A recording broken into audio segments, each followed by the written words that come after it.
سوچتے ہیں کہ اگر وہاں نہ لے گئے کچھ خالی ہاتھ گئے تو محسوس کریں گے. یہ سب چیزیں بیمار کو اس چیز کی ضرورت نہیں ہوتی.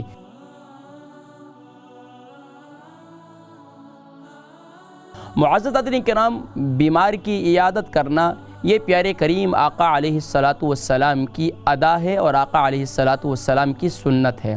لیکن بیمار کی عیادت کیسے کی جائے، یہ پیارے کریم آقا علیہ السلام کے اسوہ حسنہ کو ہمیں فالو کر کے ہی پتہ چلے گا. ناظرین کرام، دور حاضر کے اندر بھی لوگ بیمار کی عیادت کے لیے جاتے ہیں، اس میں نیت کا درست ہونا انتہائی ضروری ہے. بعض لوگ کہتے ہیں کہ یار ہم ان کا اگر پوچھنے کے لیے نہیں گئے تو وہ ممکن ہے کہ بعد میں ناراض ہوں کہ میں بیمار ہوا تھا اور مجھے پوچھنے کے لیے نہیں آئے. ہاں، اگر یہ نیت ہے کہ میں بیمار کے پاس جاؤں گا اور بیمار کے پاس جانے سے اللہ تبارک و تعالی میرے بھی گناہوں کو معاف فرمائیں گے، اور میں جب بیمار کے پاس جاؤں گا تو بیمار کو میں تسلی بھی دوں گا، جو کہ پیارے کریم آقا علیہ السلام کی سنت بھی ہے اور پیارے کریم آقا علیہ السلام کی پیاری ادا بھی ہے، اور اس کا اجر و ثواب بھی مجھے ملے گا. تو یہ نیت درست ہے، اور اس کی برکت سے اللہ تبارک و تعالی آپ پر بھی عیادت کرنے والے کے گناہوں کو بھی معاف فرمائیں گے، اس کے درجات کو بھی بلند کریں گے، یہاں تک کہ مریض کو بھی اللہ تبارک و تعالی آپ کے دل سے جو اس کے لیے دعا نکلے گی، آپ کی جو عیادت آپ اس کی کریں گے تو سبحان اللہ اس کا اجر و ثواب بھی ملے گا، اور اس کی برکت سے مریض جلد از جلد شفا یابی اسے نصیب ہوگی. ناظرین کرام، دور حاضر کے اندر ہمارے ہاں بیمار کی عیادت کرنے کے لیے جب جاتے ہیں تو وہاں البرکہ ٹرسٹ کا منشور آؤ غم سمیٹیں خوشیاں بانٹیں.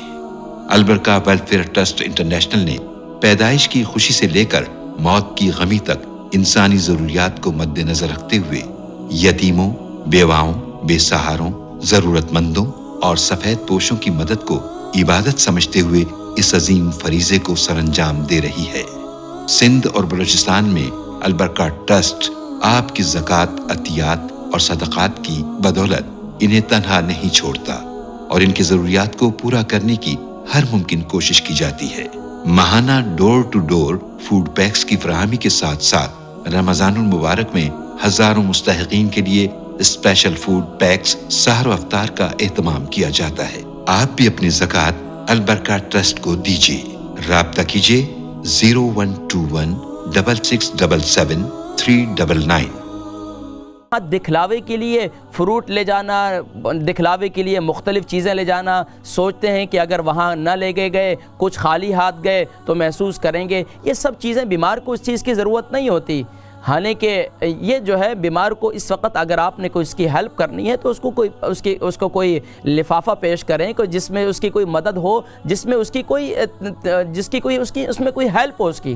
ظاہری بات ہے بیمار کے لیے اتنے فروٹ لے جانا، اتنے جوسز لے جانا یا اتنا کچھ لے جانا، اس سے کیا فائدہ ہوگا؟ بہرحال ناظرین کرام، پیارے کریم آقا علیہ السلام کی کیا پیاری ادا ہے. سیدنا عبداللہ ابن عباس رضی اللہ تعالی عنہ فرماتے ہیں کہ پیارے کریم آقا علیہ السلام کی ادا یہ تھی کہ آقا علیہ السلام جب بھی کسی بیمار کے پاس جاتے اور دعا اس کے سر پر ہاتھ رکھ کر یا اس کے ہاتھ کو اپنے ہاتھ میں لے کر آقا علیہ السلام یہ دعا کرتے کہ لا بأس طہور انشاءاللہ، کوئی پریشانی کی بات نہیں ہے، انشاءاللہ رب کریم جو ہے آپ کو شفا نصیب فرمائیں گے. اور یہاں تک کہ اللہ کے نبی صلی اللہ علیہ وسلم نے ایک اور دعا بھی تعلیم فرمائی ہے، یہاں تک کہ اگر بیمار کے پاس جایا جائے تو اس کے لیے یہ دعا پڑھی جائے، اسأل اللہ العظیم رب العرش العظیم ان یشفیک. یہ وہ دعائیں ہیں جو بیمار کی عیادت کے لیے ہمیں پڑھنی چاہیے. تو ناظرین کرام، میں بھی یہ دعا میں نے اس لیے پڑھ دی کہ ظاہری بات ہے میں اپنی نیت کو بھی ہمیشہ یہی کوشش کرتا ہوں